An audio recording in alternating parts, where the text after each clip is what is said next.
Hello everyone. आप जानते हैं कि यूपीएससी एग्जाम को क्रैक करने के लिए सबसे इंपॉर्टेंट चीज़ जो होती है वो होती है revision.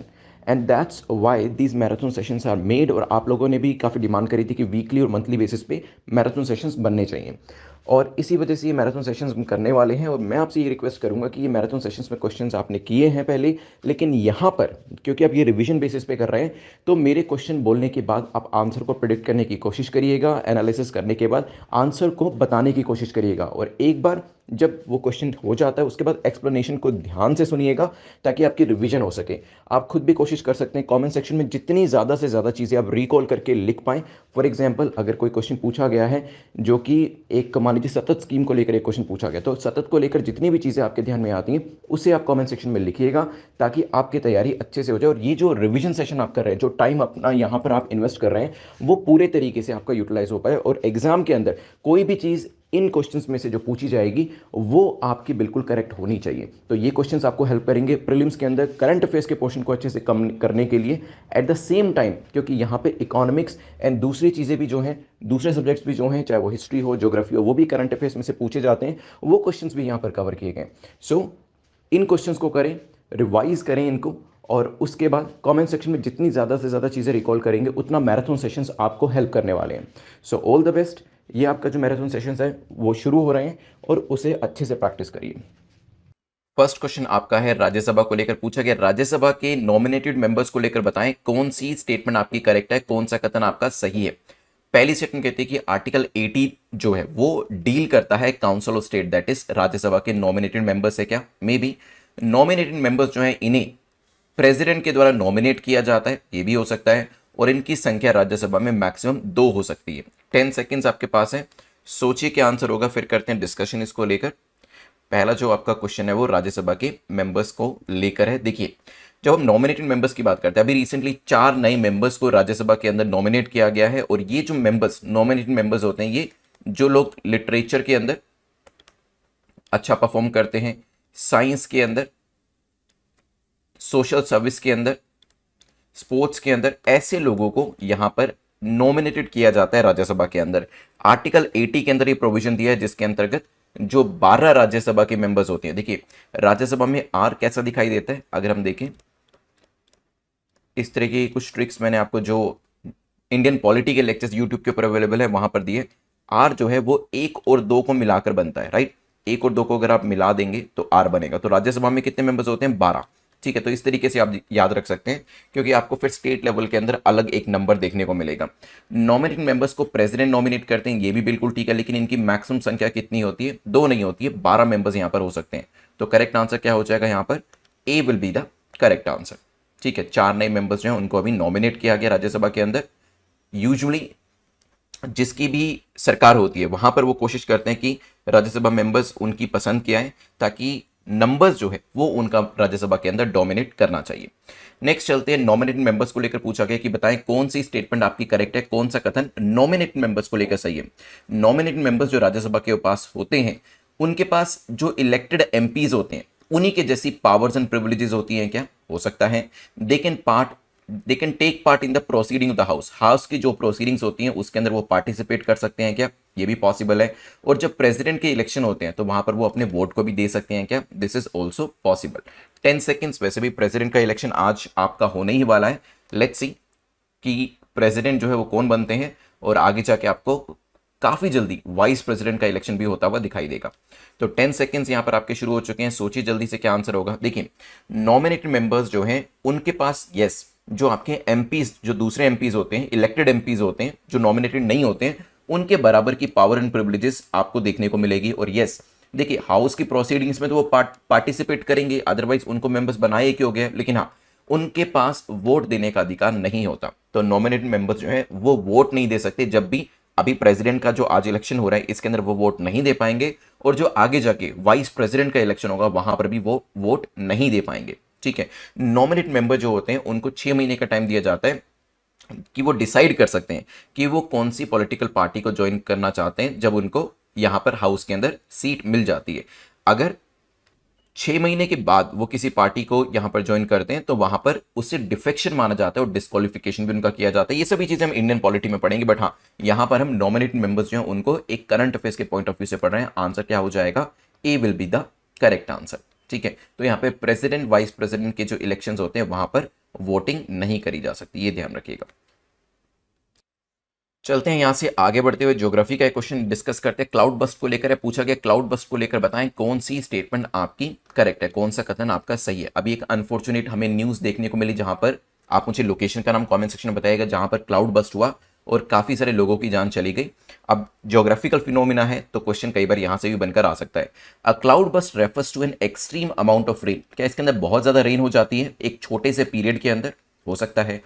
IMD Indian meteorological department ने एक डेफिनेशन दी है इसकी, पूछा गया क्या ये डेफिनेशन सही है। इसके अंदर जो रेन है वो 100 mm से ज्यादा होनी चाहिए 1 घंटे के अंदर और 20 से 30 स्क्वायर किलोमीटर एरिया के अंदर। बताएं, 10 सेकेंड्स आपके पास हैं, फिर डिस्कशन करेंगे इसको लेकर। देखिए जहां पर आप देखें कहीं ना कहीं ये तो पक्की हमें पता चलती है कि रेनफॉल ज्यादा होनी चाहिए, क्योंकि वो यहां पर भी दिया है और IMD के हिसाब से भी यहां पर 100 mm से ज्यादा की रेन बताई है।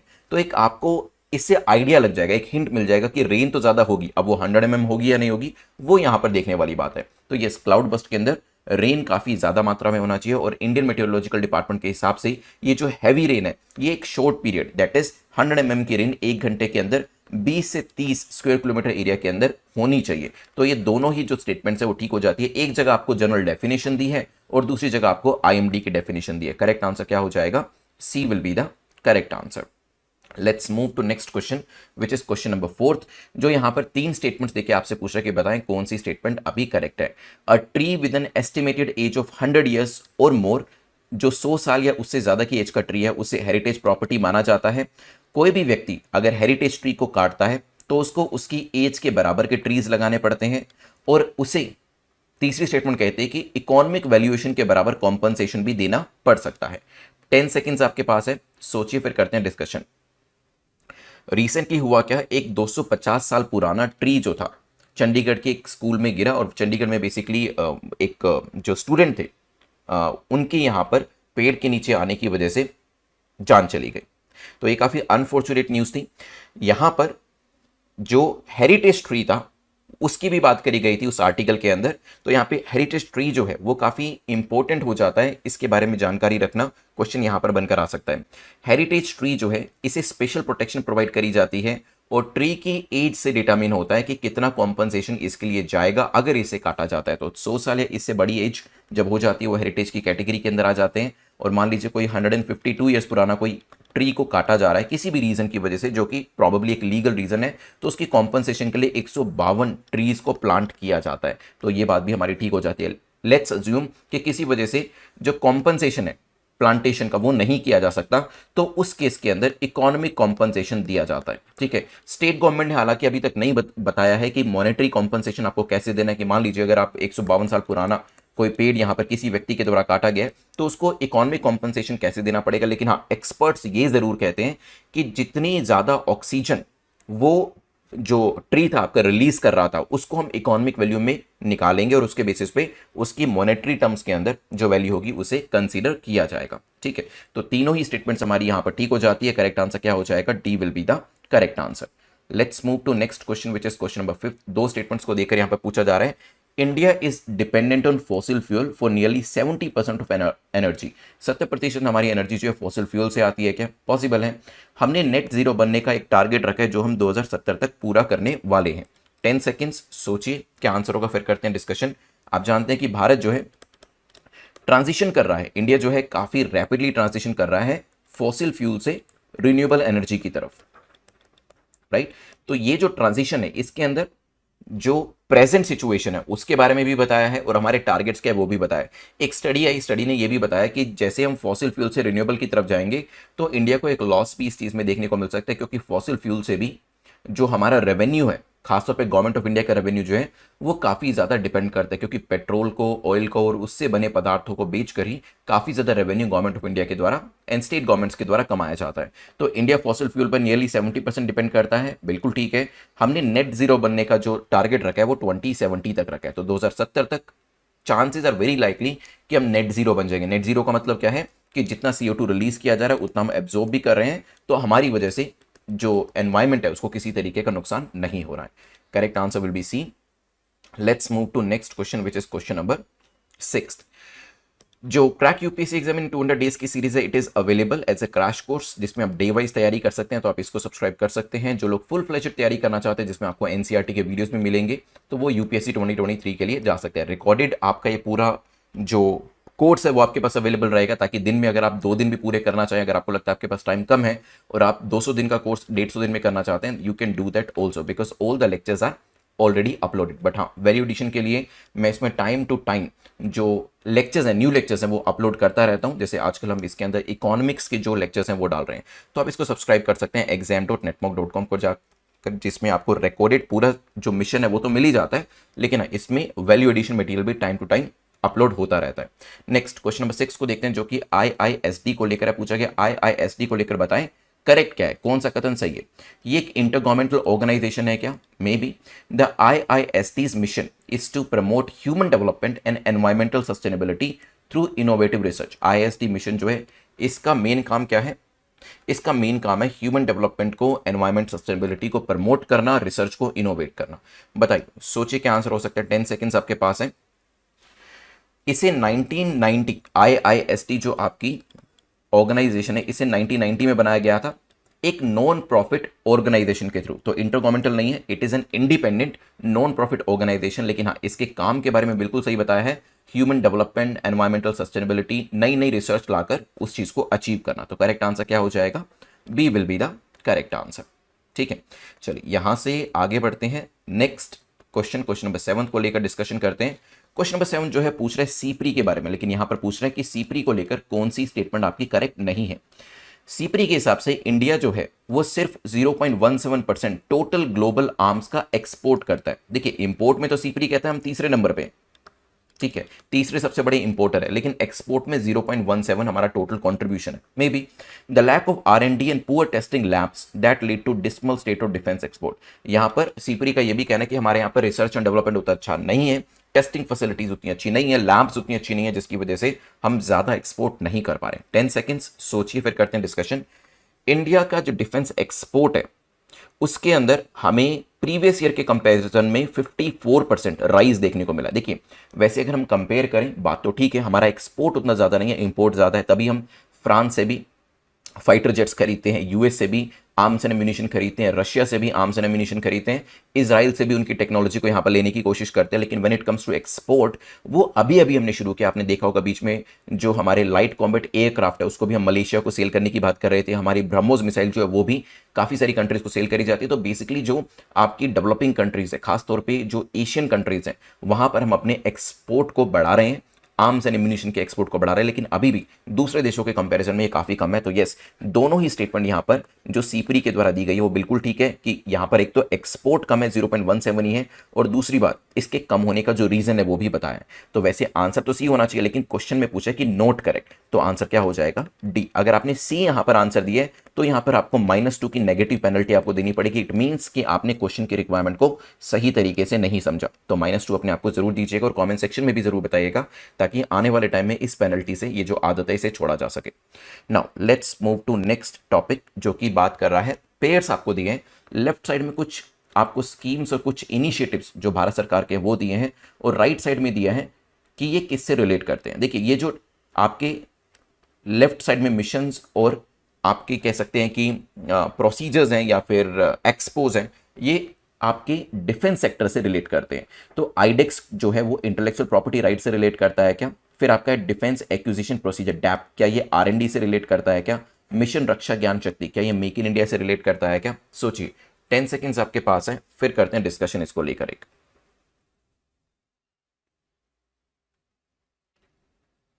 चलिए देखिए, जो आईडेक्स है, आईडेक्स की फुल फॉर्म है इनोवेशन फॉर डिफेंस एक्सेलेंस। क्या फुल फॉर्म है? Innovation for defence excellence. ये आपका रिलेट करता है R&D से। इसमें हम रिसर्च एंड डेवलपमेंट की बात करते हैं कि एक ऐसा कल्चर डिफेंस इंडस्ट्री में डेवलप किया जाए जिससे कि R&D हमारे यहां पर ज्यादा हो। जितना बेटर रिसर्च एंड डेवलपमेंट होगा उतना ज्यादा हम एक्सपोर्ट कर पाएंगे, ठीक है। और जो आपका मिशन रक्षा ज्ञान शक्ति है, ये रिलेट करता है इंटेलेक्चुअल प्रॉपर्टी राइट से। तो ये और पहला और तीसरा तो गलत हो जाते हैं। What about second? ये भी गलत होगा क्योंकि ऑप्शन में कहीं पर भी ओनली 2 नहीं दिया है। जो डिफेंस एक्विजिशन प्रोसीजर है, ये आत्मनिर्भर भारत से या फिर मेक इन इंडिया से रिलेट करता है। तो तीनों ही जो आपके डिफेंस से रिलेटेड प्रोग्राम्स थे उसके बारे में जो जानकारी है वो ऊपर नीचे दी गई थी, बिल्कुल गलत दी गई थी, तो ध्यान रखिएगा। आईडेक्स किससे रिलेट करता है? आईडेक्स इज रिलेटेड टू, यहां पर एक बार इसे क्लीन करके बता देता हूं, रिसर्च एंड डेवलपमेंट से। जो डैप है वो किससे रिलेट करता है? आत्मनिर्भर भारत या मेक इन इंडिया से। मिशन रक्षा ज्ञान शक्ति ये आपका इंटेलेक्चुअल प्रॉपर्टी राइट से रिलेट करता है। ठीक है, ये चीजें ध्यान रखिएगा। चलते हैं यहां से आगे बढ़ते हुए, नेक्स्ट क्वेश्चन जोनल काउंसिल को लेकर है। पूछा गया कि जोनल काउंसिल के चेयरमैन कौन होते हैं, कौन इसे प्रिसाइड करता है? प्रेसिडेंट ऑफ इंडिया करते हैं, prime minister of the country करते हैं, होम मिनिस्टर करते हैं, या फिर स्पीकर करते हैं? 10 सेकेंड्स। अभी रिसेंटली जो है 30th मीटिंग जो है वो हो रही है जोनल काउंसिल की, जिसे नेशनल जोनल काउंसिल कहा जाता है, और ये हो रही है जयपुर के अंदर। ठीक है, कहां पर ये मीटिंग हो रही है? It is organise at Jaipur. तो कौन इसे हेड कर रहा है? इसे गृह मंत्री, होम मिनिस्टर हेड करते हैं। चीफ मिनिस्टर, जितने भी राज्य के चीफ मिनिस्टर होते हैं हर जोन के हिसाब से, वो इसके अंदर वाइस चेयरमैन का रोल निभाते हैं जोनल काउंसिल की तरफ से। ठीक है, इसमें जो स्ट्रेस दिया जाता है वो पुलिस ऑफिसर्स की ट्रेनिंग को लेकर हो सकता है, या फिर कटिंग एज टेक्नोलॉजी को लाने को लेकर हो सकता है, या फिर ऑनलाइन जो क्राइम्स हो रहे हैं उसको रोकने को लेकर हो सकता है। और क्योंकि सारे स्टेट्स भी इसमें शामिल होते हैं, तो रिवर वाटर शेयरिंग के जो इश्यूज होते हैं उनको भी यहां पर डील किया जाता है। तो करेक्ट आंसर क्या हो जाएगा? C will be the correct answer here. हमारे यहाँ पर जो जोन्स है, नॉर्दर्न जोन देख सकते हैं, सेंट्रल जोन देख सकते हैं, eastern, north eastern, western and southern zones यहाँ पर क्रिएट करे हुए। लास्ट क्वेश्चन जोनल काउंसिल को लेकर ये पूछा गया, जोनल काउंसिल को लेकर बताएं कौन सी स्टेटमेंट करेक्ट है। क्या ये नेशनल इंटीग्रेशन का काम करती है? हो सकता है। क्या ये कॉपरेशन स्टेट्स के अंदर लाने की कोशिश करती है? This is also possible. Any matter of common interest in the field of economic and social planning, उसे डिस्कस किया जाता है। कोई भी अगर इकोनॉमिक या सोशल प्लानिंग का इशू है कॉमन इंटरेस्ट का, तो उसे भी यहां पर डील किया जाता है। मे बी हो सकता है, सोचिए।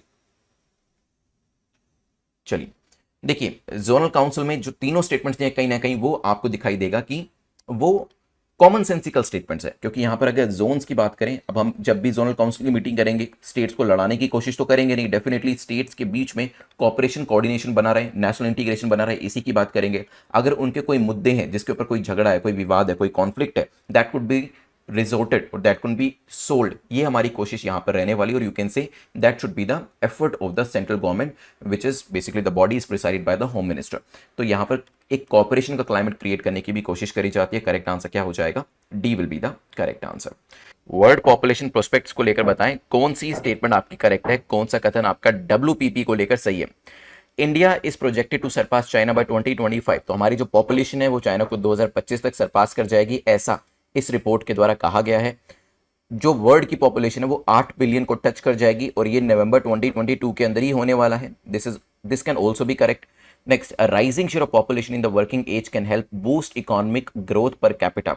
जितनी पॉपुलेशन राइज करेगी, पर्टिकुलरली जब पॉपुलेशन वर्किंग एज में पहुंच जाती है, तो क्या होगा? इकोनॉमी को उससे फायदा हो सकता है, ऐसा यहां पर कहा जा रहा है। 10 सेकंड का टाइम आपके पास है, सोचिए क्या आंसर होगा, फिर करते हैं डिस्कशन। यहां पर इंपॉर्टेंट चीज आपको देखनी है कि इंडिया की पॉपुलेशन कब सरपास करेगी, और यहां पर हमारी 8 बिलियन पॉपुलेशन कब होने वाली है, ये भी काफी इंपॉर्टेंट हो जाता है। देखिए, फर्स्ट अगर स्टेटमेंट को देखिए तो यस, इंडिया जो है वो चाइना को सरपास करेगा, और वो नेक्स्ट ईयर ही कर देगा। उसके लिए 2025 का हमें वेट नहीं करना पड़ेगा। So it will happen in 2023। और 8 बिलियन पॉपुलेशन जो है वो यस नवंबर 2022, मतलब इसी साल एंड तक जो पॉपुलेशन है वो 8 बिलियन मार्क को टच कर लेगी। और तीसरी स्टेटमेंट तो काफी कॉमन सेंसिकल है, जितने ज्यादा लोग वर्किंग एज पॉपुलेशन में होंगे उतना ज्यादा आपकी इकोनॉमी को फायदा होने वाला है। और आज का prelims question of the day जो है वो भी इसी स्टेटमेंट से रिलेटेड होगा, जहां पर मैं आपसे यही पूछूंगा कि वर्किंग एज पॉपुलेशन जो है उसके अंदर कितनी एज को हम कंसीडर करते हैं भारत के अंदर। करेक्ट आंसर क्या हो गया? यहां पर सी इज द करेक्ट आंसर। वैसे अगर आप देखेंगे वेरियस आपको पॉपुलेशन यहां पर दिखाई देगी। अगर यहां पे देखेंगे 11 साल में हमने 1 बिलियन लोगों को ऐड किया, पूरे वर्ल्ड की बात करते हैं। इससे पहले हमें अप्रोक्सीमेटली 13 साल का टाइम लग गया था, उससे पहले हमें 11 साल का टाइम लगा था, उससे पहले वंस अगेन 13 साल का टाइम लगा था। तो इस तरीके से आप देख सकते हैं कि कुछ ना कुछ डेसलरेशन आपको यहां पर देखने को जरूर मिलेगा। चलते हैं नेक्स्ट क्वेश्चन के ऊपर, which is talking about national emblem. पूछा गया नेशनल एम्बलम को लेकर बताएं कौन सी स्टेटमेंट आपकी करेक्ट है, कौन सा कथन आपका सही है। इसे पूरी तरीके से ब्रॉन्ज के अंदर बनाया गया है, प्योरली एंड प्योरली ब्रॉन्ज के अंदर इसे बनाया गया है। हो सकता है ये लॉस्ट वैक्स टेक्निक को यूज करके बनाया गया है, और इसका जो आपका कह सकते हैं इंस्पिरेशन है वो Sarnath lion capital of Ashoka, वहां से लिया गया है। आपके पास 10 सेकेंड्स हैं, सोचिए इसके बारे में, फिर करते हैं डिस्कशन इसको लेकर कि कौन सी स्टेटमेंट नेशनल एम्बलम को लेकर हमारी ठीक है। यहां पर बताइए क्या हो सकता है आंसर। देखिए, लॉस्ट वैक्स टेक्निक के बारे में हमने एंशियंट हिस्ट्री के अंदर पढ़ा था। क्या इसे हमने national emblem line capital of Ashoka से बोरो किया? दोनों स्टेटमेंट ठीक है। मैंने आपको जैसे बताया, लॉस्ट वैक्स टेक्निक के बारे में देखेंगे एंशियंट हिस्ट्री के अंदर। जो आपकी एंशियंट हिस्ट्री की किताबें हैं वहां पर आपको एनसीईआरटी में से पढ़ने को मिलेगा, क्योंकि इंडस वैली सिविलाइजेशन के टाइम पर भी कुछ इस तरीके की चीजें बनाई गई थी। फॉर एग्जांपल डांसिंग गर्ल का आपने स्टैचू देखा होगा, उसे भी लॉस्ट वैक्स टेक्निक से बनाया गया। तो यहाँ पर दोनों स्टेटमेंट आपकी ठीक है। यस, इसे प्योरली ब्रोंज के अंदर बनाया गया। पहले इसका एक कंप्यूटर ग्राफिक बनाया गया, फिर वैक्स दैट इज मोम से इसे पूरा बनाया गया, और फिर लॉस्ट वैक्स प्रोसेस को यूज करते हुए मोम को निकालकर उसे मेटल से भरा गया। तो करेक्ट आंसर क्या हो जाएगा यहाँ पर? D will be the correct answer. तीनों स्टेटमेंट्स आपकी यहाँ पर करेक्ट हैं। ठीक है, चलिए नाउ चलते हैं यहां से आगे बढ़ते हुए नेक्स्ट टॉपिक के ऊपर। Consider the following animals which of the following is not available in national emblem. इनमें से कौन सा एनिमल ऐसा है जो कि नेशनल एम्बलम में अवेलेबल नहीं है? Elephant, horse, bull, cow. 10 seconds आपके पास है, सोचिए। मिलता जुलता क्वेश्चन पहले भी हमने किया था, काफी सारे लोगों ने इनकरेक्ट आंसर किया, तभी यहां पर दोबारा से इसको लेकर क्वेश्चन बनाया गया। लॉयन कैपिटल के अंदर, तो लायन कैपिटल में आपको 4 लायंस जो हैं वो चारों तरफ दिखते हैं, front, back, left and right के अंदर। और इसके अंदर अगर हम नीचे एबकस वाला एरिया देखेंगे तो वहां पर आपको कुछ और एनिमल्स भी दिखाई देंगे। यहाँ पर देखिए, हॉर्स आपको दिखाई दे रहा है, बुल आपको दिखाई दे रहा है, एलिफेंट आपको दिखाई दे रहा है, ठीक है, लेकिन काव आपको यहाँ पर दिखाई नहीं देगी। तो डी यहाँ पर आपका क्या हो जाएगा?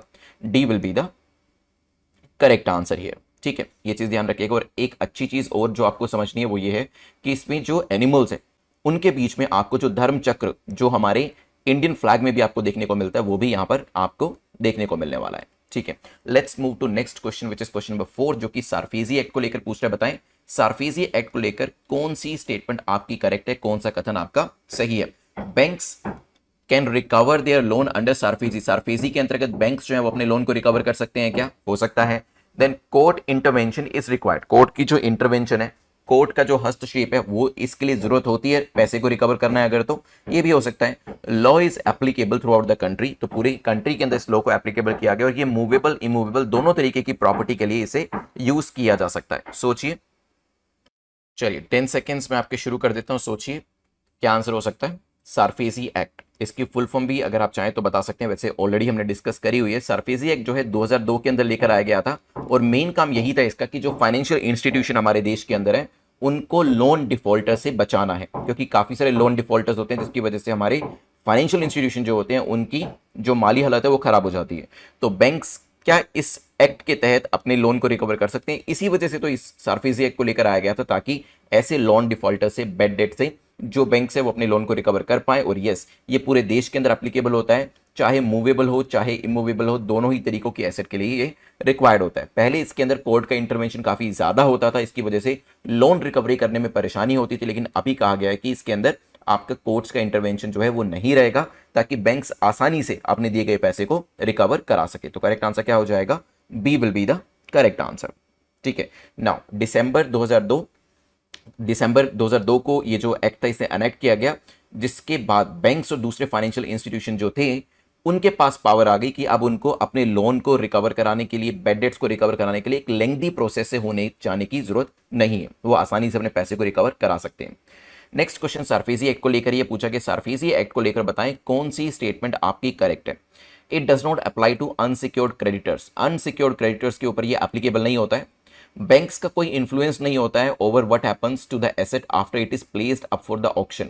तो इसमें एक बार एसेट जब ऑक्शन में चली जाती है उसके बाद बैंक्स का इसमें रोल ना के बराबर होता है। बैंक्स चाहें तो यहां पर अगर कोई भी बिडर नहीं आया एसेट को लेने के लिए तो यहां पर खुद भी एसेट को एक्वायर कर सकते हैं। 10 सेकंड्स। देखिए, सार्फेजी के अंदर क्या होता है, मान लीजिए किसी व्यक्ति ने आपसे लोन लिया या फिर ये बैंक है, बैंक से लोन लिया, तो बैंक इसकी कुछ एसेट जो है वो रख लेता है। तो इसको लोन दिया गया, इसके बदले इसकी कोई एसेट जो थी उसे मॉर्गेज के तौर पर रख दिया गया। ठीक है, तो यहां पर बैंक्स जो है अगर ये व्यक्ति टाइम से पैसे नहीं पे करता है तो इसकी दी गई एसेट जो है उसकी नीलामी करी जा सकती है, और ये नीलामी के लिए अभी तो कोर्ट का इंटरवेंशन भी कम हो गया। तो क्या यहां पर बैंक्स का रोल मिनिमम होता है when it comes to auction? तो आंसर इज यस। एक बार जब एसेट नीलामी में चली जाती है, जो व्यक्ति ज्यादा से ज्यादा बिड करेगा वो उसको ले जाएगा, बैंक का रोल मिनिमम होगा यहां पर। तो ये स्टेटमेंट करेक्ट है। अगर कोई भी बिडर नहीं आता है, कोई भी व्यक्ति उस एसेट को लेने नहीं आया, खरीदने नहीं आया, तो क्या होगा? उस केस के अंदर बैंक चाहे तो उस एसेट को खुद भी रख सकता है, अगर उसको लगता है कि इस एसेट का इस्तेमाल बैंक्स अपने किसी काम के लिए करेगा। ये अनसिक्योर्ड क्रेडिटर्स के लिए एप्लीकेबल नहीं होता है, तो ये सार्फेसी एक्ट की ये कमी है कि ये अनसिक्योर्ड क्रेडिटर्स जो है उनकी सहायता नहीं कर पाता है। तो करेक्ट आंसर क्या हो जाएगा यहाँ पर? D will be the correct answer. देखिए एक एग्जाम्पल के तौर पर अगर मैं आपको यहाँ पे बताऊं, तो मान लीजिए किसी व्यक्ति ने कोई अपनी बिल्डिंग जो थी उसे मॉर्गेज के तौर पे रखा था, और मान लीजिए एसबीआई बैंक वहां पर है, एसबीआई बैंक का लोन जो था वो डिफॉल्ट किया गया, तो एसबीआई को लगता है कि ये जो बिल्डिंग है इसके यहां पर मैं अपनी एक ब्रांच खोल सकता हूं, ठीक है, तो यहां पर उसमें उस जगह पे एक ब्रांच खोल दी जाएगी, तो खुद भी एसबीआई चाहे तो उस एसेट का यूटिलाइजेशन कर सकता है किसी दूसरे को बेचने की बजाय, ठीक है। लेकिन अगर हाँ, अगर कोई भी ऐसी जगह पर कोई फैक्ट्री है जो कि काफी फार फ्लंग एरिया में है, जहां पर एसबीआई को लगता है कि यहां पर तो कोई होगा ही नहीं अकाउंट खुलवाने के लिए, तो उस सिचुएशन में उस एसेट को डिस्पोज करना काफी मुश्किल हो जाता है, ठीक है। करेक्ट आंसर डी हो जाएगा। चलते हैं नेक्स्ट क्वेश्चन के ऊपर, विच इज क्वेश्चन नंबर 6। यहां पर आप नेट 50 कूपन कोड जो है इसको यूज कर सकते हैं वेरियस सीरीज के लिए। आपके पास 200 डेज 2023 की सीरीज जो है वो एप्लीकेबल है। exam.netmoc.com पर जाकर ये जो सीरीज है इसको चेकआउट कर लीजिएगा। चलते हैं नेक्स्ट क्वेश्चन के ऊपर। आपके सामने दो स्टेटमेंट दिए, आपसे पूछा कि बताइए कौन सी स्टेटमेंट आपकी करेक्ट है, कौन सा कथन आपका सही है। There is more fall in price of the palm oil than for soybean. Soybean के कंपैरिजन में जो पाम ऑयल है उसके प्राइस के अंदर ज्यादा गिरावट देखने को मिल रही है। हो सकता है पाम ऑयल को एक हार्ड ऑयल या सेमी सॉलिड ऑयल के तौर पर भी देखा जाता है। 10 सेकेंड्स सोचिए, फिर करते हैं डिस्कशन। देखिए पीछे हमने मार्च के महीने में देखा कि जो पाम ऑयल के प्राइसेस थे वो हाईएस्ट हो चुके थे, ठीक है, हाईएस्ट हो चुके थे यहाँ पर। तभी हमारे देश ने इंडोनेशिया, मलेशिया जो कि सबसे ज्यादा एक्सपोर्ट करते हैं पाम ऑयल को, उनसे रिक्वेस्ट करी कि इन प्राइसेस को कम करें, क्योंकि हमारे यहाँ पर जो इंपोर्ट करने का खर्च है वो इस वजह से बढ़ता जा रहा है, ठीक है। मार्च में हाईएस्ट पॉइंट टच करने के बाद अभी जुलाई के अंदर जो प्राइसेस हैं वो आपको गिरते हुए दिखाई देंगे। इवन सोयाबीन या जो दूसरे ऑयल्स हैं उसके कंपैरिजन में भी प्राइस इसका कम हो गया। तो पहली स्टेटमेंट आपकी ठीक हो जाती है। जब हम सोयाबीन ऑयल की या दूसरे सॉफ्ट ऑयल की बात करते हैं तो वो लिक्विड शेप में होते हैं, लेकिन यहाँ पे पाम ऑयल जो है वो हार्ड ऑयल कहलाता है, और सेमी हार्ड या हार्ड शेप में ये हो सकता है, ठीक है। नाउ हम लोग सोयाबीन कहाँ से लेते हैं? सोयाबीन हम लेते हैं अर्जेंटीना से, ब्राजील से, और वहां से सोयाबीन आने में 40 to 45 डेज का टाइम लग रहा है, compare to the palm oil जो हम इंडोनेशिया, मलेशिया से लेते हैं, और ये 8 से 10 दिन के अंदर ही ट्रैवल करके भारत के अंदर आ जाता है। इसकी वजह से भी प्राइस डिफरेंशियल जो है वो हमें देखने को मिल रहा है। तो करेक्ट आंसर फिलहाल यहां पर क्या हो जाएगा? C will be the correct answer, ध्यान रखिएगा। अब यहाँ पर एक इंपॉर्टेंट चीज है, मैं इसे थोड़ा सा मैग्नीफाई करके बताता हूँ। तो एक तो ये ट्रॉपिकल क्लाइमेट में आपको देखने को मिलेगा, जहां पर पाम ऑयल आपको आसानी से, जो इसके पेड़ हैं आसानी से दिख जाएंगे।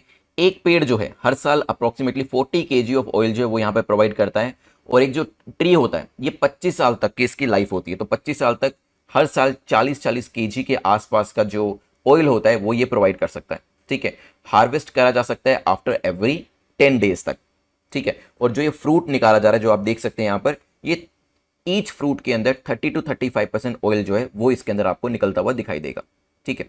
चलिए नाउ कौन कौन सी कंट्री ज्यादा इसे एक्सपोर्ट करती हैं? तो इंडोनेशिया, मलेशिया, इन दोनों कंट्रीज का नाम काफी ज्यादा आता है, क्योंकि यहां पर जो क्लाइमेटिक कंडीशंस हैं वो भी इसके लिए काफी ज्यादा फेवरेबल है। नेक्स्ट क्वेश्चन जो है वो पाम ऑयल को लेकर डिस्कस करेंगे। बताएं पाम ऑयल को लेकर कौन सी स्टेटमेंट आपकी करेक्ट है, कौन सा कथन आपका सही है। ये कुकिंग और फ्राइंग के लिए डायरेक्टली यूज किया जा सकता है क्या? It is used as a key ingredient bread बनाने में, बिस्किट, कुकीज, केक्स, नूडल्स, क्या वहां पर भी इसका कोई रोल होता है? 10 सेकेंड्स सोचिए, फिर करते हैं डिस्कशन इसको लेकर। क्या पाम ऑयल का इस्तेमाल काफी सारी दूसरी चीजों में किया जा सकता है, जैसे कि यहां पर दिया है, and palm oil can be directly used in home kitchens for cooking और नॉट। देखिए नेक्स्ट टाइम जब भी आप कोई बिस्किट, ब्रेड, कुकीज या केक्स खरीदते हैं, कोई नूडल्स खरीदते हैं, तो उसके पीछे देखिएगा, वहां पर आपको दिखाई देगा कि उसके अंदर भी पाम ऑयल का इस्तेमाल किया गया। तो yes, it is one of the key ingredient when it comes to package foods. Package food के अंदर इसका इस्तेमाल काफी ज्यादा होता है, इसी वजह से काफी सारी कंट्रीज के अंदर इसकी रिक्वायरमेंट ज्यादा है। 80 to 85% कहां से आता है? इंडोनेशिया, मलेशिया से। इसी वजह से पीछे इंडोनेशिया, मलेशिया को लेकर काफी ज्यादा चीजें हमने डिस्कस करी थी। हेल्दी नहीं होता है ज्यादा, ये हेल्थ के लिए ज्यादा अच्छा नहीं माना जाता है, लेकिन क्योंकि सस्ता होता है और काफी ज्यादा इसकी एप्लीकेशन होती है, that's why people use it. Now directly use नहीं किया जा सकता, इट इज डायरेक्टली यूज नहीं, इसके अंदर भी प्रोसेसिंग लगती है, तब इसको यूज किया जा सकता है। करेक्ट आंसर क्या हो जाएगा? B will be the correct answer here. और इसके अलावा सिर्फ खाने पीने की चीज़ों में नहीं, जैसे पिज्ज़ा, डोनट्स, चॉकलेट्स हो गए, जो आपके मेकअप वाला एरिया होता है, जैसे कि लिपस्टिक हो गई, या फिर जो यूजुअली हम प्रोडक्ट्स को यूज़ करते हैं जैसे कि डिओड्रेंट हो गया, शैम्पू हो गया, टूथपेस्ट हो गया, वहाँ पर भी इसकी एप्लीकेशन काफ़ी ज़्यादा है, पाम ऑयल का इस्तेमाल वहाँ पर भी किया जाता है।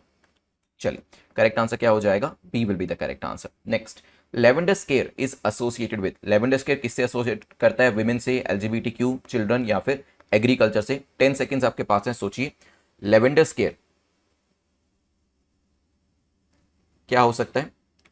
एक टर्म यूज करी गई थी न्यूज़पेपर के अंदर, काफी पुरानी टर्म है। It was basically related to marginalisation of LGBTQ employees working in the US government. देखिए 1950s और 60s में जो एलजीबीटीक्यू कम्युनिटी के लोग जो थे, जो काम कर रहे थे, ये एम्प्लॉइज जो काम कर रहे थे यूएस गवर्नमेंट में, उनके अगेंस्ट में डिस्क्रिमिनेशन हो रहा था, और इस तरीके से भी बात करी जाती है कि उनका विच हंट किया जा रहा था। ठीक है, तो बेसिकली उनको फायर किया जा रहा था उनकी जॉब से। इस पूरे के पूरे फिनोमिना को लेवेंडर स्केयर कहा गया था। तो करेक्ट आंसर क्या हो जाएगा? B will be the correct answer. कई बार इस तरीके की टर्म्स पूछ ली जाती हैं एग्जाम के अंदर, प्रीलिम्स के अंदर, मेंस के अंदर आने के चांसेस ना के बराबर है, but still you should know this. 9 question को डिस्कस करते हैं प्रधानमंत्री फसल बीमा योजना को लेकर। बताएं कौन सी स्टेटमेंट आपकी करेक्ट है। ये एक वॉलेंटरी स्कीम है, हो सकती है। इसका एम क्या है? It aims to provide insurance coverage. क्या इसका एम इंश्योरेंस कवरेज प्रोवाइड करना है जब क्रॉप फेल हो जाती है? मे बी इसमें फूड क्रॉप शामिल होती है, लेकिन ऑयल सीड अभी तो शामिल नहीं है, हो सकता है आने वाले टाइम में वो भी शामिल हो जाए। 10 seconds, what could be the correct answer?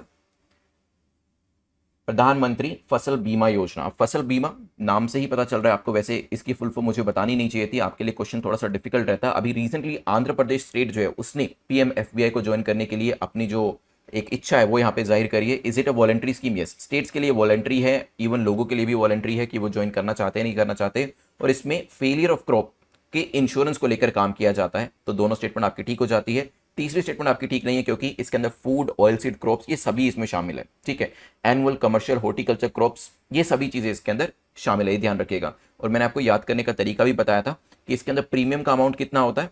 1.5%, 2% and 5%। Right, जैसे कि अगर हम बात करें, जितनी भी आपकी रबी क्रॉप्स हैं, जितनी भी आपकी खरीफ की क्रॉप्स हैं, और जितनी भी आपकी हॉर्टिकल्चर क्रॉप्स हैं, देखिए जितना बड़ा नाम उतना बड़ा प्रीमियम। रबी छोटा सा एक वर्ड है तो 1.5%, खरीफ थोड़ा सा बड़ा वर्ड है तो 2%, हॉर्टिकल्चर काफी बड़ा वर्ड है तो 5%। इस तरीके से याद कर लीजिएगा। एनरोलमेंट जो है 100% वॉलेंटरी है, फार्मर्स के लिए स्कीम को लेकर आया गया था और 2020 में इसको लेकर आया गया था। करेक्ट आंसर क्या हो जाएगा? B will be the correct answer. ये कुछ इंपॉर्टेंट जो प्रधानमंत्री फसल बीमा योजना को लेकर फैक्ट्स है वो यहां पर दिए। लास्ट क्वेश्चन को डिस्कस करते हैं। Global gender gap index recently release किया गया, ये किसके द्वारा रिलीज किया गया? 10 सेकंड्स आपके पास है। जो रैंकिंग है भारत की कुछ खास नहीं आई है, यहां पर अगर आप देखेंगे 135 आउट ऑफ 146 कंट्रीज हमारी रैंकिंग है। ठीक है, it's better compare to the last year. अगर हम बात करें 140 थी, लेकिन लास्ट ईयर कंट्रीज भी ज्यादा थी वैसे वहां पर। ठीक है, तो उस तरीके से तो इंप्रूवमेंट हमें देखने को मिला, अदरवाइज ज्यादा इंप्रूवमेंट नहीं है, ये भी ध्यान रखिएगा। लेकिन तभी नीति आयोग ने भी बीच में बात करी थी कि हमें जेंडर सेंट्रिक बजटिंग करनी चाहिए। ये रिपोर्ट वैसे कौन लेकर आया? वर्ल्ड इकोनॉमिक फोरम इसको लेकर आया। तो करेक्ट आंसर क्या हो जाएगा? B will be the correct answer. ठीक है, जेंडर स्कोर इंडिया का रैंक कितना है? 135। वर्ल्ड इकोनॉमिक फोरम की एक आपकी रिपोर्ट है। इकोनॉमिक पार्टिसिपेशन अपॉर्चुनिटी के अंदर रैंक दिया है, ओवरऑल रैंक यहां पर दिया हुआ है। एजुकेशन में देखेंगे हम अच्छा कर रहे हैं, पॉलिटिकल एम्पावरमेंट भी हम अच्छा कर रहे हैं, लेकिन हेल्थ के अंदर हम कहीं ना कहीं पीछे हैं, इकोनॉमिक पार्टिसिपेशन के अंदर भी हम पीछे हैं। तो ये फैक्टर्स जानना भी काफी जरूरी होता है कि कहां कहां पर विमेन एम्पावरमेंट नहीं हो पा रहा है और कहां कहां पर हम अच्छा परफॉर्म कर रहे हैं और एटलीस्ट यहां पर एवरेज परफॉर्म कर रहे हैं। तो इससे आपको एक आइडिया लगेगा और इस तरीके के फैक्टर्स को आप मेंस के आंसर के अंदर भी मेंशन कर सकते हैं। The first question says central consumer protection authority CCPA को लेकर बताएं कौन सी स्टेटमेंट आपकी करेक्ट है, कौन सा कथन आपका सही है। ये एक स्टैट्यूटरी बॉडी सेटअप है जिसे कि लॉ के द्वारा, पार्लियामेंट के द्वारा बनाया गया है सीसीपीए को, हो सकता है। It regulates matter relating to violation of rights of consumer, जहां पर भी कंज्यूमर के राइट्स का वायलेशन होता है, किसी गलत तरीके की अनफेयर ट्रेड प्रैक्टिस जिसको आप कहते हैं उसको यहां पर लेकर आया जाता है, या फिर कोई ऐसी एडवर्टीजमेंट है जो कि मिसलीडिंग है, उस सिनेरियोज के अंदर जो सीसीपीए वो काम करता है। 10 सेकेंड्स यहां पर आपके सामने है, सोचिए क्या आंसर हो सकता है, फिर करते हैं डिस्कशन इसको लेकर। CCPA that is central consumer protection authority ने अनाउंस किए कुछ 5 गाइडलाइंस जिससे कि अनफेयर ट्रेड प्रैक्टिस, ताकि कंज्यूमर जो है, ठीक है, जो ग्राहक जो है, ठीक, उसको किसी तरीके की परेशानी ना हो। और इसके अंतर्गत एक काफी पुरानी डिमांड थी कि हम लोग होटल में खाने जाते हैं, होटल में खाना खाने के बावजूद, रेस्टोरेंट में खाना खाने के बावजूद होता क्या है, वहां की सर्विसेज अच्छी नहीं होने के बावजूद भी हमें सर्विस चार्ज देना पड़ता है। ठीक है, सो ये सर्विस चार्ज जो है ये मैंडेटरी नहीं होना चाहिए, ये अगर कंज्यूमर को सर्विस अच्छी लगी तो पे करेंगे, नहीं तो नहीं करेंगे। इस तरीके की बातें काफी टाइम से चल रही थी और सीसीपीए ने, गवर्नमेंट ने इस चीज को संज्ञान में लिया और यहां पर यह भी कहा कि बिल्कुल ठीक है, जो सर्विस चार्ज होटल्स और रेस्टोरेंट्स के द्वारा लगाया जाता है वो नहीं लगाया जाएगा, और ये इसी वजह से लेकर आया गया ताकि कंज्यूमर्स के इंटरेस्ट को प्रोटेक्ट किया जा सके। तो यहां पर आपको सीसीबीए का काम समझ में आ गया होगा। यस, ये एक स्टैट्यूटरी बॉडी है जिसे कि पार्लियामेंट के अंदर एक लॉ को पास करके बनाया गया है, और इसका मेन काम यही है कि कंज्यूमर्स, आप लोगों को बचा कर रखना, आप लोगों को प्रोटेक्ट करना, ताकि कोई भी गलत बिजनेस प्रैक्टिस या एडवर्टीजमेंट को यूज करके आपसे ज्यादा पैसे चार्ज ना कर सके। ठीक है, तो करेक्ट आंसर क्या हो जाएगा? सी। अभी रीसेंट इसमें क्या हुआ, अभी कल ही इसमें एक और न्यूज आई जिसमें दिल्ली हाई कोर्ट की रीसेंट जजमेंट, क्योंकि देखिए यहां पर गवर्नमेंट ने क्या किया या सीसीपीए ने क्या किया, सीसीपीए ने तो कंज्यूमर्स के बारे में सोचा, गवर्नमेंट ने कंज्यूमर्स के बारे में सोचा यहां पर, लेकिन कहीं ना कहीं कंज्यूमर्स को फायदा होगा, लेकिन नुकसान किसको होगा? काफी सारे रेस्टोरेंट्स को यहां पर नुकसान होता हुआ दिखाई दिया। तो रेस्टोरेंट चले गए कोर्ट के अंदर, और यहां पर हाई कोर्ट से उनको रिलीफ मिली, और हाई कोर्ट ने कहा कि ये जो डिसीजन सीसीपीए का है, ये जो गाइडलाइन सीसीपीए की है, ये जो गवर्नमेंट की गाइडलाइंस है, इसको अभी रोका जाए। ठीक है, तो अभी जो है इसके ऊपर एक तरीके से रोक लगा दी है, मींस कि रेस्टोरेंट के फेवर में हाई कोर्ट ने, दिल्ली हाई कोर्ट ने यहां पर जजमेंट सुनाई है। ठीक है, कंज्यूमर्स के अगेंस्ट में कह सकते हैं और रेस्टोरेंट के फेवर में कह सकते हैं। ठीक है, लेकिन आपको पूरी जो न्यूज थी वो यहां पर समझ में आ गई। चलते हैं नेक्स्ट क्वेश्चन के ऊपर, जो कि लांस सिस्टम को लेकर है, पूछा गया लांस सिस्टम रिसेंटली न्यूज में देखा गया, ये किससे रिलेट करता है? क्या ये लेजर वेपन से रिलेट करता है, बायोटेक्नोलॉजी से, न्यूक्लियर एनर्जी से, या none of the above? 10 seconds आपके पास है, सोचिए क्या आंसर होगा, फिर करते हैं डिस्कशन इसको लेकर। पोर्ट साइज लॉकहीड मार्टिन के द्वारा लेजर एनर्जी वेपन जो है वो यूएस एयरफोर्स को प्रोवाइड किए जा रहे हैं। ठीक है, डिलीवर किए गए हैं यूएस एयरफोर्स को पोर्ट साइज, काफी छोटे साइज के लेजर एनर्जी वेपन। लांस का मतलब ही है laser advancement for next generation compact environments, laser advancement for next generation compact environments. ठीक है, ये एक स्मॉलेस्ट, लाइटेस्ट और हाई एनर्जी लेजर है, और ये लॉकहीड मार्टिन के द्वारा बनाया गया है। ये ध्यान रखिएगा, लांस सिस्टम जो है, जो दूसरे लेजर एनर्जी सिस्टम है उसके कंपैरिजन में काफी छोटा है, 1/6 ऑफ द साइज का इसे बनाया गया है। ठीक है, तो करेक्ट आंसर क्या हो जाता है? इट्स अ लेजर वेपन जिसका साइज काफी छोटा है। अब देखिए, साइज छोटा होने में फायदा ये भी होता है, पोर्टेबिलिटी आ जाती है, एक जगह से दूसरी जगह पर ले जाना उसे काफी आसान हो जाता है, और फिर मैन्यूवरेबिलिटी भी आपके पास कहीं ना कहीं एक्सेस हो जाती है। तो लांस सिस्टम आप यहां पर देख सकते हैं। चलते हैं यहां से आगे बढ़ते हुए नेक्स्ट, यूएस डॉलर को लेकर और यूरो को लेकर पूछा गया है कि क्या ऐसा कारण है जिसकी वजह से यूरो और यूएस डॉलर के बीच में पैरिटी आती जा रही है। पहले यूएस और यूरो की वैल्यू बिल्कुल अलग अलग हुआ करती थी, चार्ट में दिखाऊंगा, लेकिन अभी ऑलमोस्ट दोनों बराबर हो गए हैं। इसके पीछे रीजन क्या है? क्या यूरोजोन की जो इकोनॉमी है वो कहीं ना कहीं कमजोर हो रही है? क्या डिफरेंस देखने को मिल रहा है in the monetary policy responses between the US and European central bank? तो यहां पर जो यूएस बैंक है, यूरोपियन सेंट्रल बैंक है, उनकी पॉलिसी के बीच में बदलाव आपको देखने को मिल रहा है। दोनों ही कारण है या फिर दोनों में से कोई भी कारण नहीं है? 10 सेकेंड्स आपके पास है, सोचिए क्या आंसर होगा यूएस डॉलर यूरो वैल्यू को लेकर। चलिए देखिए, जो यूरो है बेसिकली वो वीक हो रहा है, और डॉलर के साथ उसकी वैल्यू मिलती जा रही है, क्योंकि यहां पर जो इन्वेस्टर्स है, क्योंकि यूरो की वैल्यू कमजोर होगी तो क्या होगा, यहां से पैसे को निकालेंगे, यूरो से पैसे को निकालेंगे, जो करेंसी कमजोर होती है धीरे धीरे वहां से पैसे को विड्रॉ किया जाता है और ऐसी करेंसी में डाला जाता है जहां पर पोटेंशियल काफी ज्यादा है, तभी दोनों की वैल्यू आपको मिलती हुई दिखाई देगी। वैसे आज के टाइम में बात करें अगर, तो $1 जो है, बिल्कुल आज की वैल्यू अगर मैं आपको बताऊं तो वो आपको 0.98 यूरो के बराबर देखने को मिलेगी। ठीक है, so this is the value for today. वैसे मैं आपको पुराना एक ग्राफ भी दिखाऊंगा जिसमें आपको वैल्यू में डिफरेंस पता चलेगा। पहले यूरो जो है वो ज्यादा वैल्यूएबल हुआ करता था डॉलर के कंपैरिजन में, और ये डिफरेंस काफी ज्यादा हुआ करता था। ठीक है, अभी ऑलमोस्ट वैल्यू बराबर हो गई है। अब ऐसा हो क्यों रहा है? क्योंकि यूरोजोन की जो इकोनॉमीज है वो धीरे धीरे कमजोर हो रही है, और यूएस की इकोनॉमी कंपेरेटिवली बेटर जा रही है, और यहां पर यूएस और यूरोपियन सेंट्रल बैंक्स की जो पॉलिसीज हैं उसके बीच में भी आपको डिफरेंस देखने को मिलेगा। ठीक है, ना यूरो की बात करें तो डॉलर के कंपैरिजन में वीक तो ये काफी टाइम पहले से ही होना शुरू हो गया था। 2008 के अंदर जब लीमन ब्रदर क्राइसिस हुए थे तब से ही यूरो जो है वो धीरे धीरे धीरे धीरे धीरे डॉलर के कंपैरिजन में वीक होता जा रहा था। लेकिन अभी 2021 के लास्ट में, 2022 के शुरू में क्या हुआ, जब से एनर्जी क्राइसिस यूरोपियन कंट्रीज को देखने को मिले, जिसमें रशिया ने यूक्रेन के ऊपर अटैक किया और जो गैस और ऑयल की सप्लाई करी जाती थी यूरोपियन कंट्रीज को, वो करनी बंद कर दी, जिससे कि काफ़ी ज़्यादा वैल्यू में इनको जो ऑयल है, गैस है, उसे दूसरे मुल्कों से परचेज करना पड़ा। वहां से ही आपको इनकी करेंसी के अंदर फर्दर एक डेग्रेडेशन जो है वो देखने को मिलेगा। ठीक है, तो यहाँ पे दोनों ही रीजन है, इसकी वजह से आंसर क्या हो जाएगा, C will be the correct answer. एक डॉलर की वैल्यू कितनी है यूरो के कंपैरिजन में, वो आप अलग अलग टाइम पर देख सकते हैं, और 2008 से अगर आप देखेंगे वैल्यू के अंदर एक तरीके का डिक्लाइन आपको यहां पर देखने को मिल रहा होगा। यूरो जो करेंसी आपकी है वो धीरे धीरे कमजोर होती हुई दिखाई देगी। नाउ नेक्स्ट क्वेश्चन है लेवेंडर स्केयर, रिपीटेड क्वेश्चन है। लेवेंडर स्केयर जो है रिसेंटली न्यूज में एक कॉन्सेप्ट देखा गया है, एक फ्रेज काफी पूछी गई थी, ये किससे रिलेट करता है। 10 सेकंड्स आपके पास है। लास्ट टाइम काफी सारे लोग इसका आंसर नहीं दे पाए थे, डिफरेंट तरीके से क्वेश्चन पूछा था।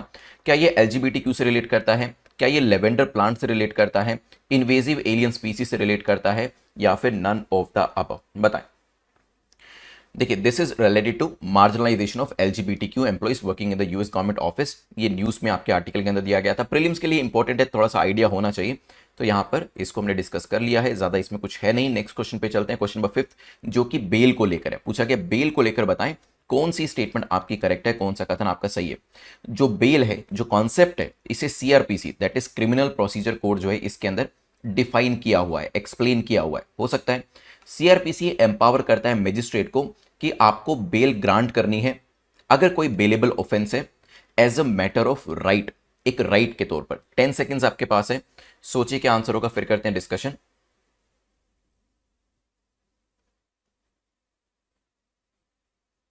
What could be the correct answer.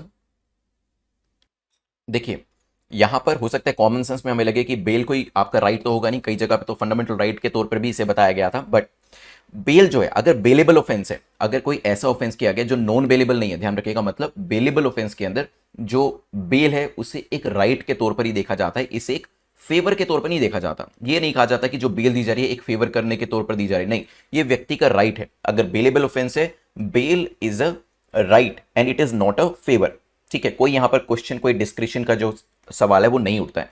CrPC empower करता है मजिस्ट्रेट को कि बेल देनी है and it is as a matter of right, बिल्कुल ठीक है, लेकिन आप सीआरपीसी में बेल को कहीं पर डिफाइन नहीं किया, ध्यान रखेगा। जो आपका क्रिमिनल प्रोसीजर कोड है, it does not define the word bail, but categorise करता है कि आपके जो ऑफेंसेज हैं under the Indian penal code, कौन से ऑफेंसेज ऐसे हैं जो बेलेबल है और कौन से ऑफेंसेज ऐसे हैं जो नॉन बेलेबल है। कैटेगराइजेशन सीआरपीसी के अंदर किया गया है, लेकिन इसे डिफाइन नहीं किया गया है। ठीक है, और जो मजिस्ट्रेट को एम्पावर किया गया वो भी मैंने आपको बता दिया कि बेलेबल ऑफेंसेस में बेल देना एक राइट के तरीके से देखा जाता है। ठीक है, अगर नॉन बेलेबल ऑफेंसेस हैं, दे आर कॉग्निजेबल, वहां पर पुलिस ऑफिसर्स तो विदाउट अ वारंट भी अरेस्ट कर सकते हैं, वो हम सब चीजें जानते हैं। यहां पर आंसर क्या हो जाएगा, B will be the correct answer. पहली स्टेटमेंट आपकी गलत है, दूसरी यहां पर करेक्ट हो जाती है। चलते हैं नेक्स्ट क्वेश्चन के ऊपर। वैसे मैं आपको बता दूं ये बेल के ऊपर क्वेश्चन बनाया इसलिए गया था क्योंकि सुप्रीम कोर्ट का यहां पर कहना है गवर्नमेंट को कि स्पेशल एक लेजिस्लेशन, एक नया कानून बनाना चाहिए बेल के ऊपर, एक काफी ज्यादा जरूरत उनको महसूस यहां पर हो रही है ना। नेक्स्ट क्वेश्चन पे चलते हैं, उससे पहले 50% ऑफ है आपके कोर्सेज के ऊपर। जो लोग नेक्स्ट ईयर के लिए तैयारी कर रहे हैं, जो एस्पिरेंट नेक्स्ट ईयर के लिए तैयारी कर रहे हैं, तो 2023 एंड 2024 के कोर्सेज आप ले सकते हैं। यहां पे जो तैयारी होगी आपकी वो डे वाइज मैनर में होगी। ठीक है, तो अगर आप चाहें तो सेपरेट आपके कोर्सेज भी अवेलेबल है। अगर आप सब्जेक्ट वाइज किसी कोर्स को कंप्लीट करना चाहते हैं, जैसे पहले हिस्ट्री कंप्लीट करना चाहते हैं, फिर पॉलिटी कंप्लीट करना चाहते हैं, तो उस तरीके से भी कर सकते हैं, या फिर अगर आप डे वाइज करना चाहें तो भी कर सकते हैं। अब डे में होगा क्या, इन डेज के अंदर आपको वीडियोस मिलता है, एमसीक्यूज मल्टीपल वीडियोस भी मिलते हैं, साथ ही साथ जो सब्जेक्ट रिलेटेड वीडियोस हैं उसके साथ साथ आपको बीच बीच में तैयारी कैसे करनी है, क्या क्या चीज़ों का ध्यान रखना है, सेल्फ स्टडी के लिए क्या क्या चीज़ें करनी है, मेंस की आंसर राइटिंग कैसे करनी है, इनके वीडियोस भी मिलेंगे। एट द सेम टाइम जो एमसीक्यूज हैं उसको प्रैक्टिस को लेकर भी डेली इसके अंदर आपको स्मॉल मॉक टेस्ट जो है वो भी दिए जाते हैं, ताकि जो चीजें आपने पढ़ी हैं उससे रिलेटेड आपकी प्रैक्टिस जो है वो भी साथ के साथ हो जाए। ठीक है, तो यहाँ पे जो 2023-2024 का बैच है उसके अंदर आप एनरोल करा सकते हैं। चलते हैं नेक्स्ट क्वेश्चन के ऊपर, जो कि संजय गांधी नेशनल पार्क को लेकर पूछा गया। रिसेंटली इसे न्यूज में देखा गया है, ये इंडिया के कौन से राज्य के अंदर लोकेट करता है। क्या ये महाराष्ट्र में है, मध्य प्रदेश में है, कर्नाटका में है, या आंध्र प्रदेश में। 10 सेकेंड्स आपके पास है, सोचिए। संजय गांधी नेशनल पार्क काफ़ी ज़्यादा न्यूज़ में आया था क्योंकि जो यहाँ पे आर्य कॉलोनी है वहाँ पर एक कंट्रोवर्सी हुई थी कि क्या मुंबई मेट्रो रेल प्रोजेक्ट वहाँ पर लाना चाहिए, नहीं लाना चाहिए। कंट्रोवर्सी में नहीं जाएंगे, लेकिन हाँ, क्योंकि संजय गांधी नेशनल पार्क वहाँ पर लोकेट करता है, इस वजह से इसकी लोकेशन के ऊपर क्वेश्चन पूछे जा सकते हैं। ठीक है, तो ऑलरेडी वैसे मैंने बता दिया यहाँ पर आपको, it is located in Maharashtra. कहाँ पर लोकेट करता है, महाराष्ट्र के अंदर लोकेट करता है। वैसे जो इसकी लोकेशन है उसके हिसाब से इसे मेट्रोपोलिस ग्रीन लंग्स कहा जाता है। ठीक है, इस जो जो एरिया है, जो ये नेशनल पार्क है, अपनी फ्लोरा फोना के लिए, काफी रिच फ्लोरा फोना के लिए जाना जाता है। Let's move to next question. Location वैसे आप देख सकते हैं यहाँ पे इसकी। चलते हैं नेक्स्ट क्वेश्चन के ऊपर, क्वेश्चन नंबर 7 जो कि प्रधानमंत्री फसल बीमा योजना को लेकर है। पूछा गया पीएमएफपीवाई को लेकर बताएं कौन सी स्टेटमेंट आपकी करेक्ट है, कौन सा कथन आपका सही है। स्कीम जो है ये कवर करती है किसको? फूड को, ऑयल सीड को, हॉर्टिकल्चर क्रॉप्स को। क्या तीनों को कवर किया जाता है? May B. स्कीम जो है ये वॉलेंटरी है फार्मर्स के लिए, मतलब कोई जबरदस्ती नहीं है, ज्वाइन करना चाहे तो करें, नहीं तो मत करें। सोचिए, लास्ट टाइम ये क्वेश्चन एक डिफरेंट तरीके से पूछा गया था, काफी सारे लोगों ने इसका गलत आंसर दिया था। That's why it is brought to you once again. चलिए, मैंने आपको बताया था आंध्र प्रदेश जो है उसने डिसाइड किया है कि वो प्रधानमंत्री फसल बीमा योजना को रीजॉइन करना चाहता है। ठीक है, सेंटर जो है it is reaching out to 5 other states, जिसमें बिहार, झारखंड, गुजरात, वेस्ट बंगाल, तेलंगाना शामिल है। उनको भी रीच आउट किया सेंटर ने कि वो भी यहां पर इसे ज्वाइन करें। अब देखिए, प्रधानमंत्री फसल बीमा मींस जो क्रॉप्स है, क्रॉप इंश्योरेंस को लेकर स्कीम है, जिसके अंदर जो आपकी फूड है, ऑयल सीड है, हॉर्टिकल्चर क्रॉप्स, तीनों को इसके अंदर कवर किया गया। लेकिन कोई जबरदस्ती नहीं है, फार्मर्स चाहें तो इसके अंदर पार्टिसिपेट करें, नहीं चाहें तो मत करें।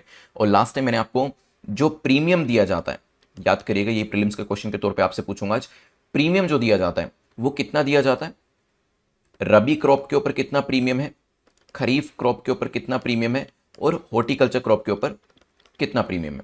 चलिए, यहां पर तो सी आंसर हो जाएगा। Let's move to next question which is question number 8 जो कि बात कर रहे हैं फॉरेस्ट राइट एक्ट को लेकर। फॉरेस्ट राइट एक्ट जो हमारा 1927 का है, पूछा गया इसमें कौन कौन से फॉरेस्ट कवर होते हैं। क्या विलेज फॉरेस्ट इसमें आता है? May B.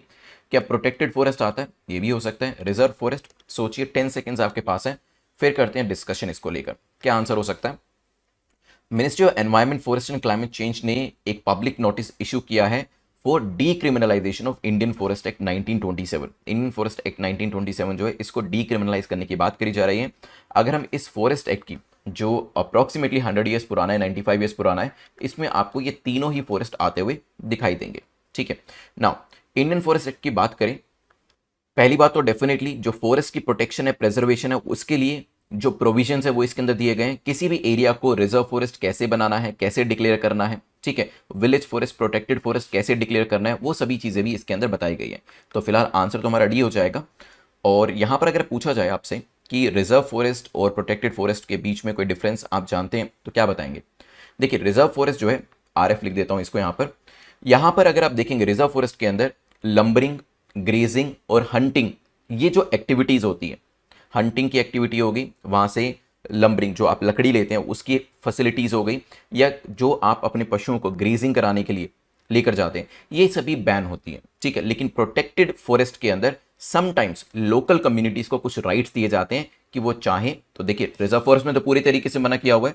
What about protected forest? Protected forest के अंदर कई बार ये राइट्स दिए जाते हैं कम्युनिटीज को, किस तरीके के, कि वो हंटिंग और ग्रेजिंग यहां पर करवा सकती है। ठीक है, हर बार नहीं, कभी कभी ये सब चीजें एक्सेप्शन के तौर पर दे दी जाती है। ठीक है, चलिए चलते हैं नेक्स्ट क्वेश्चन के ऊपर विच इज क्वेश्चन नंबर 9 जो कि बात कर रहा है MMDR को लेकर, mining mineral development and regulation act 2015 को लेकर पूछा गया। बताएं इनकरेक्ट क्या है, क्या गलत है। एक्ट मैंडेट करता है every state to set up DMF in each mining affected area. Act mandate करता है हर स्टेट को कि उनको डिस्ट्रिक्ट मिनरल फाउंडेशन जो है वो हर माइनिंग अफेक्टेड एरिया में बनाना पड़ेगा। As per the act the centre has the power to give direction regarding utilisation of fund. पैसे का इस्तेमाल कैसे किया जाएगा वो सेंटर उसके कंसर्निंग यहां पर डायरेक्शन दे सकता है। 10 सेकेंड्स सोचिए, फिर करते हैं इसका डिस्कशन। देखिए, रिसेंटली सेंटर ने जो क्राइटेरिया था उसे टाइटन किया है, जो क्राइटेरिया था उसको स्ट्रिक्ट कर दिया है कि डिस्ट्रिक्ट मिनरल फंड्स को कैसे यूज किया जाए। इट मींस डायरेक्शन देने का काम तो वो कर ही सकता है, तभी तो यहां पर ये बताया गया न्यूज के अंदर कि ये अब क्राइटेरिया और भी टाइटन कर दिया गया। ठीक है, नाउ यहां पर क्या DMF that is district mineral foundation का होना मैंडेटरी है? आंसर इज यस, ये भी यहां पर होना मैंडेटरी है। अगर आपने सी आंसर दिया है तो अपने आपको -2 मार्क्स दे दीजिएगा, क्योंकि क्वेश्चन की रिक्वायरमेंट बिल्कुल अलग थी और पेनल्टी के तौर पर -2 आपको देना पड़ेगा। तो करेक्ट आंसर क्या हो जाएगा? इसमें से स्टेटमेंट तो कोई भी गलत नहीं है, तो correct answer will B D only. ठीक है, तो सेंटर के पास पावर है कि वो डायरेक्शन दे कि फंड्स का यूटिलाइजेशन कैसे करना है, ठीक, और यहाँ पर डिस्ट्रिक्ट मिनरल फाउंडेशन जो है वो भी स्टेट्स में होना मैंडेटरी है। लास्ट क्वेश्चन को देखते हैं जो कि एजोर हाई को लेकर है, पूछा गया, रिसेंटली से न्यूज़ में देखा गया। ये क्या है? ये माउंटेन रेंज है जो कवर करता है किसको? फ्रांस को एंड स्विट्जरलैंड को। एक सब ट्रॉपिकल हाई प्रेशर सिस्टम है जो कि नॉर्थ अटलांटिक वेस्टर्न यूरोप को कवर करता है। नेक्स्ट हाई प्रेशर फिनोमिना है जो कि ऑस्ट्रेलिया में देखा जाता है, या फिर none of the above. 10 seconds आपके पास है, सोचिए। रिसेंटली एक स्टडी करी गई जिसमें एक्सट्रीमली लार्ज एजोर्स हाई, इसकी वजह से एबनॉर्मली हाई ड्राई कंडीशंस जो होती है वो वेस्टर्न मेडिटेरेनियन के अंदर हमें देखने को मिली। तो ये क्या है? This is the sub tropical weather phenomena. Correct answer क्या है? It's a sub tropical high pressure system जो कि कवर करते हैं नॉर्थ अटलांटिक को एंड वेस्टर्न यूरोप को। तो करेक्ट आंसर क्या हो जाएगा? B will be the correct answer. Azores high क्या है? It is a sub tropical high pressure system जो एक्सटेंड करता है over the eastern sub tropical North Atlantic western European area during the winter time. ठीक है, anti cyclonic wind से ही relate करता है, ये भी ध्यान रखिएगा। चलिए, so B is the correct answer.